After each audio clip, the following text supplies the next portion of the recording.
அஸ்ஸலாமு அலைக்கும். Hi friends, எல்லாரும் நல்லா இருக்கீங்களா? வாங்க நம்ம குவைத்தோட முக்கிய செய்திக்குள்ள போகலாம்.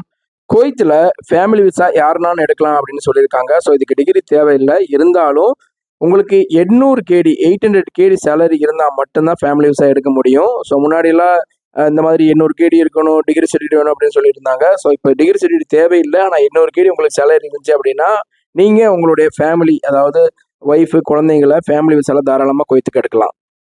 ஒமான்ல ரொம்பவே ஒரு மோசமான சம்பவம் நடந்திருக்கு நண்பர்களே. ஸோ இன்னைக்கு ஒமான்ல பள்ளிவாசலுக்கு வெளியே ஒரு நபர் பெரிய துப்பாக்கி வச்சு அங்க இருந்த எல்லாருமே தரமாரியா சுட்டிருக்காரு. ஸோ இதுல நிறைய பேர் இறந்ததா தெரிவிச்சிருக்காங்க. இறைவன் தான் எல்லாரையும் பாதுகாக்கணும். இது என்ன பிரச்சனை என்னன்னு தெரியல. இருந்தாலுமே காவல்துறையினர் அந்த ஆளை பிடிச்சு விசாரிச்சாதான் என்னன்னு தெரியும். இருந்தாலுமே இது எதன் காரணத்தினால இப்படி இந்த மாதிரி பண்ணாரு, அவர் ஒழுங்கான மனநிலையில் இருந்தாரா இல்ல அப்படின்னா வேற ஏதாவது பிரச்சனையா அப்படிங்கிற மாதிரி கோணத்திலயுமே காவல்துறையினர் தொடர்ந்து விசாரணை பண்ணிட்டு இருக்காங்க. இதன் காரணத்தினால ஒமான்ல பல இடங்கள்ல பதற்றம் நிலவிட்டு இருக்கு.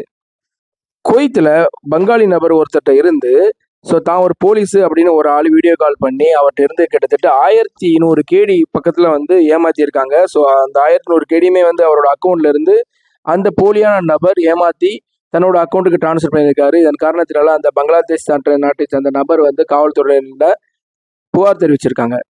குவைத்தில் 2-3 வாரமாக அதிகப்படியான வெயில் அடிச்சிட்டு இருக்கு. ஸோ இந்த வெயிலில் தயவு செய்து யாரும் வெளியே போக வேண்டாம் அப்படின்னு குவைத்தில் உள்ள சுகாதாரத்துறையிலையும் தெரிவிச்சிருக்காங்க. அப்படி வெளியே வேலை பார்க்கக்கூடியவர்கள் ரொம்பவே கேர்ஃபுல்லாக இருங்க. எதுக்காகனா காலையில் 10 மணிலேருந்து சாயங்காலம் 4 மணி வரைமே வெயில் அதிகப்படியாக இருக்கு. இந்த மாதிரி வெயில் காரணத்தினால ஹீட் ஸ்ட்ரோக் என்று சொல்லக்கூடிய அதிக வெப்பத்தின் காரணத்தினால நிறைய பேர் மயங்கி விடுறது, இதுக்கு இல்லாமல் உயிரிழப்பு கூட ஏற்பட வாய்ப்புகள் அதிகமாகவே இருக்கு.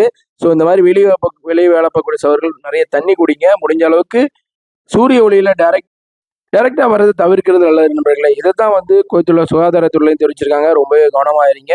வீடியோக்கு மறக்காம ஒரு லைக் பண்ணுங்க. இந்த வீடியோ குவைத்தில் இருக்க அனைவருக்கும் ஷேர் பண்ணுங்க. மற்றொரு புதிய செய்தியுடன் சந்திக்கிறேன். அஸ்ஸலாமு அலைக்கும். Thank you friends.